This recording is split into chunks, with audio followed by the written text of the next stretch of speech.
आइए दोस्तों देखते हैं लेबोरेटरी ग्लासवेयर का पार्ट 3। वो ग्लासवेयर जिनका नाम जानना आपके लिए बहुत जरूरी है, क्योंकि इसके बिना आप लैब में काम कर ही नहीं सकते। यह है दोस्तों आपके सामने पिक्चर या डायग्राम पास्चर पिपेट का। This is a device used to transfer small quantities of liquid. जब हमें लिक्विड छोटी क्वांटिटी में ट्रांसफर करना हो एक कंटेनर से दूसरे कंटेनर में, तो काम आती है ये। They are used in the laboratory and also to dispense small amounts of liquid medicines। ये लेबोरेटरी में भी काम आती है, और जब हमें थोड़ी मेडिसिन लेनी होती है छोटी क्वांटिटी में लिक्विड, तब भी काम आती है। They are available in different sizes. ये अलग अलग साइज में अवेलेबल रहती है। यह दोस्तों आपके सामने पिक्चर इग्निशन ट्यूब की।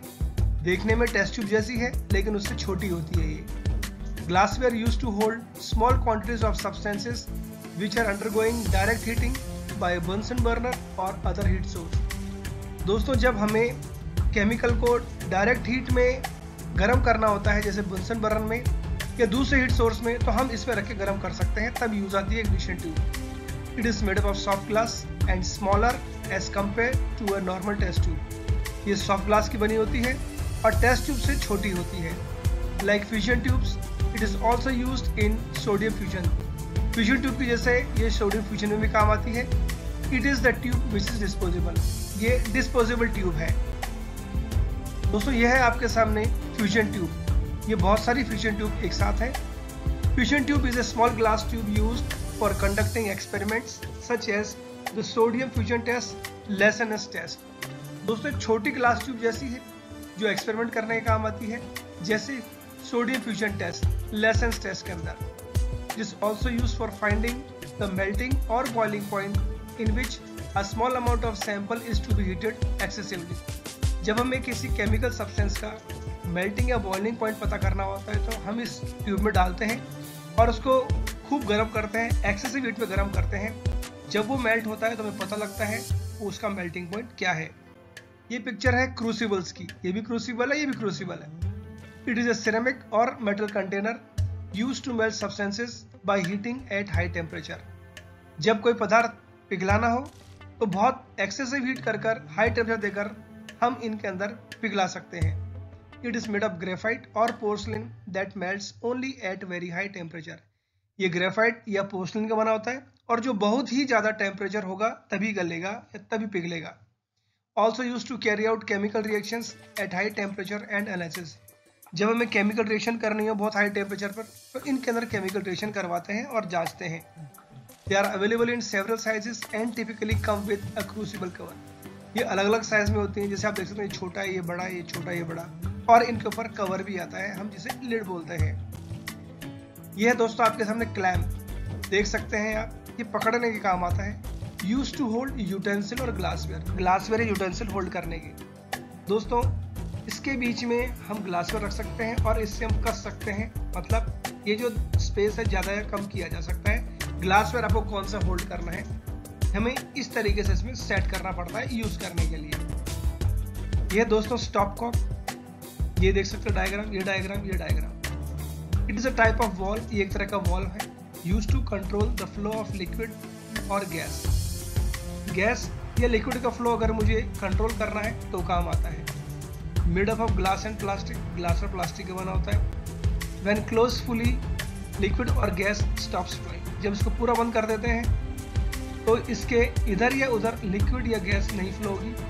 For example in case of titration when liquid is added from burette to the conical flask. जैसे हम टाइट्रेशन में क्या करते हैं, ऊपर से ब्यूरेट से लिक्विड डलता है और हम क्या करते हैं, इससे बंद कर देते हैं या खोल देते हैं। हम इसे जितना खोलेंगे उसके अकॉर्डिंग लिक्विड आपका ड्रॉप बाय ड्रॉप नीचे आएगा। मतलब हम लिक्विड के फ्लो को कंट्रोल कर सकते हैं, और यही काम होता है स्टॉप कॉक का।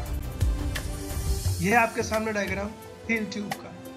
दोस्तों टेस्ट ट्यूब जैसी है, लेकिन डिफरेंस क्या है, इसके अंदर एक साइड आर्म है।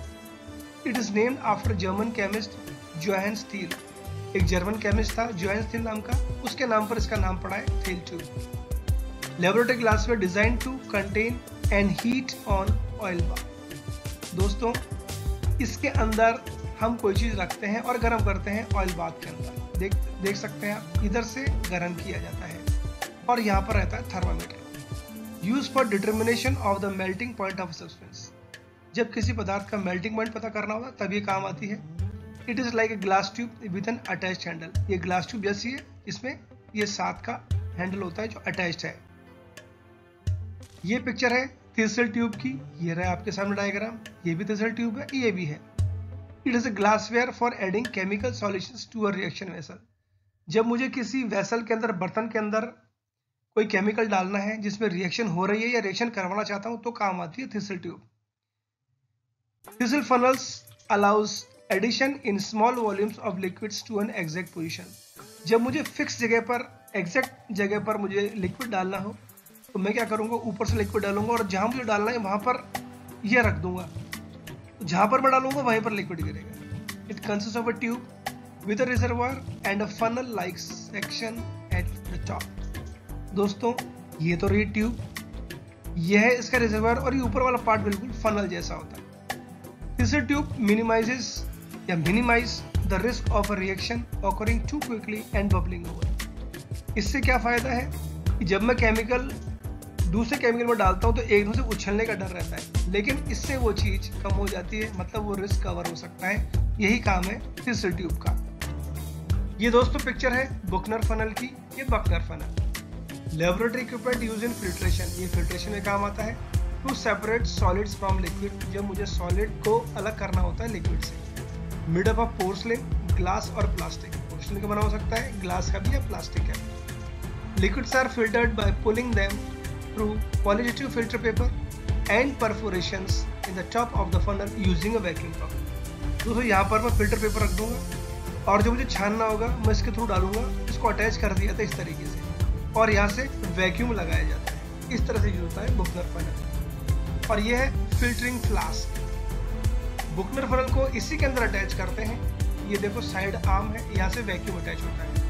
इसका एक और नाम है vacuum flask, suction flask, Kitasato flask या फिर साइड आर्म फ्लास्क। यहाँ पर बुकनर फनल रखूंगा, वैक्यूम लगाऊंगा तो जो सॉल्यूशन जिसे फिल्टर करना चाहता हूँ वो आराम से फिल्टर हो जाएगा।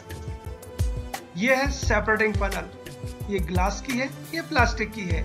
और ये एक और फिगर आपके सामने। Used to separate two immiscible liquids like oil and water. दो लिक्विड जो एक दूसरे में मिक्स नहीं होते, इमिसिबल होते हैं, उन्हें सेपरेट करना है तो काम आती है सेपरेटिंग फनल, जैसे तेल और पानी। Mixture of oil and water forms two separate layers because they are completely insoluble in each other. जब तेल और पानी एक साथ रखेंगे, मिक्स करने की कोशिश करेंगे तो 2 लेयर बन जाएगी, जैसे आप देख सकते हैं ये और ये। Oil forms upper layer while water forms lower layer in separating funnel when they are kept for resting। और जब हम उन्हें रख देंगे तो ऑयल ऊपर के लेयर बनाएगा, वाटर नीचे के लेयर बनाएगा। After becoming stable using separating funnel they are filtered one by one. Rest करने के बाद जब ये दोनों लेयर इस तरह से दिखेंगी, मैं स्टॉप को खोलूंगा, पानी अलग कर लूंगा। जब पानी निकल जाएगा उसके बाद ऑयल अलग कर लूंगा। तो इस तरीके से 2 इमिसिबल लिक्विड्स को सेपरेट किया जा सकता है सेपरेटिंग फनल से। ये डायग्राम है आपके सामने, ये फिगर आपके सामने स्टैलेक्टोमीटर का। इस glassware instrument use manually to find out the surface tension of liquid. Liquid का सरफेस टेंशन नापने का काम आता है। Liquid is allowed to flow between the 2 markings and the number of drops are counted. दोस्तों एक यहाँ पर मार्किंग होती है, एक यहाँ पर मार्किंग होती है। ऊपर से लिक्विड को खींचा जाता है और छोड़ दिया जाता है, लिक्विड ड्रॉप बाय ड्रॉप गिरता है। 2 मार्किंग के बीच में कितनी ड्रॉप बनी लिक्विड को गिरने में वो काउंट की जाती है। एक फॉर्मूले में नंबर ऑफ ड्रॉप्स पुट किया जाता है और लिक्विड का सरफेस टेंशन मेजर किया जाता है। दोस्तों ये है एंड्रिसन पिपेट, ये भी और ये भी। साइंटिस्ट था जिसका नाम एल्फ्रेड एंड्रिसन, जिसके बेस पे इसका नाम पड़ा है। ये होता है 550 ml का सिलेंडर और इसके बीच में होती है ये पिपेट 10 ml की। और ये मेन काम आता है पार्टिकल साइज डिस्ट्रीब्यूशन। मुझे जिस भी पाउडर का पार्टिकल साइज डिस्ट्रीब्यूशन पता करना होता है उसको मैं सस्पेंशन बनाकर डाल देता हूँ। वो सस्पेंशन धीरे धीरे नीचे सेटल होगा। मैं कुछ देर बाद इस पिपेट से, बीच वाले पिपेट से निकालता रहूँगा, विड्रॉ करता रहूँगा सैंपल और एक इक्वेशन में कुछ वैल्यू पुटअप करूँगा और उससे पार्टिकल साइज डिस्ट्रीब्यूशन मुझे पता लगेगी। यह है पिक्चर ओस्वाल्ड विस्कोमीटर, यह है U tube. Also known as U tube viscometer और कैपिलरी विस्कोमीटर, इसका एक और नाम है यूट्यूब विस्कोमीटर या कैपिलरी विस्कोमीटर। दोस्तों बीच में यहाँ पर होती है कैपिलरी, ये है कैपिलरी, ये है कैपिलरी, इसलिए इसका नाम है capillary viscometer. Device used to measure the viscosity of liquid with a known density. ये विस्कोसिटी नापने काम आता है लिक्विड के। Method of determining viscosity with this instrument consist of measuring the time for a known volume of liquid to flow through the capillary under the influence of gravity। दोस्तों दो marking के बीच में liquid को पास होने में कितना time लगा वो नोट किया जाता है और फिर फॉर्मूले में पुटअप किया जाती है वैल्यू, उससे उसकी विस्कोसिटी पता लगती है। जिस लिक्विड को इसमें हम रखेंगे और दो मार्किंग के बीच में कितना टाइम लगा वो हम नोट करेंगे। यह डायग्राम पिक्नोमीटर का अलग अलग साइज के हो सकते हैं, जैसे ये आपके सामने अलग अलग साइज के हैं। Device use for measuring and comparing densities और specific gravities of liquids and solids including soil. दोस्तों डेंसिटी नापने के काम आता है लिक्विड्स के या सॉलिड्स के। Pycnometer bottles are made of glass and have a glass stopper with a capillary tube for air bubbles to escape। ये बॉटल्स जो होती हैं ये ग्लास की बनी होती हैं और यहाँ पर एक स्टॉपर भी होता है, इसमें कैपिलरी होती है, उससे क्या है जो हवा होगी एक्सेस में वो बाहर निकलने के लिए। यह है डायग्राम या पिक्चर आपके सामने रिटॉर्ट। आप देख सकते हैं एक ये वाला पार्ट है, एक ये वाला पार्ट है और एक ये लंबी ट्यूब है, ये वाला पार्ट है। It is a vessel used for distillation of substances that are placed inside and heated. ये डिस्टिलेशन का काम आता है, पदार्थ को इसमें रखा जाता है, गर्म किया जाता है, डिस्टिलेशन होने के बाद सब्सटेंस वेपर बनेगा और यहाँ से कलेक्ट किया जाता है इसको रिसीवर में। दोस्तों ये एक और पिक्चर है और ये एक और पिक्चर आपके सामने रिटॉर्ट की। इट इज अ ग्लास और metal bulb having a long curve spout through which the distillate may pass to enter a receiving vessel.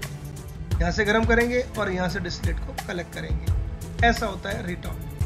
अब हम बात कर रहे हैं इनोकुलेशन लूप। ये आपके सामने डायग्राम, ये इनोकुलेशन लूप, इसका एक और नाम है स्मीयर लूप, इनोकुलेशन बैंड या फिर माइक्रोस्ट्रिप। मेनली काम आती है माइक्रोबायोलॉजी लैबोरेटरी में, जहां पर हमें सैंपल ट्रांसफर करने होते हैं माइक्रोब्स के, जिसे इनोकुलम बोलते हैं। The tip is made of nichrome, platinum और टंगस्टन। दोस्तों ये जो टिप है ये बनी होती है नाइक्रोम, प्लैटिनम या फिर टंगस्टन की। Tip is sterilised before transfer of sample. जब मुझे सैंपल इसमें से लेकर ट्रांसफर करने होते हैं तो पहले मुझे स्टरलाइज करता हूँ डायरेक्ट फ्लेम में गर्म करके। तो दोस्तों ये थे ग्लासवेयर आपके पार्ट 3 वाले। लैबोरेटरी ग्लासवेयर पार्ट 4 में जल्दी ही आपसे मुलाकात होगी। आपको जानकारी कैसे लगी दोस्तों? आपको ऐसे वीडियो मिलते रहेंगे। चैनल सब्सक्राइब करना ना भूलें, बेल आइकन प्रेस करना बिल्कुल भी ना भूलें, ताकि जैसे ही वीडियो रिलीज हो आपके पास इंफॉर्मेशन मिल सके। चैनल सब्सक्राइब पुनः आपसे रिक्वेस्ट है जरूर करें। सुरक्षित रहें। धन्यवाद। जय हिंद, जय भारत।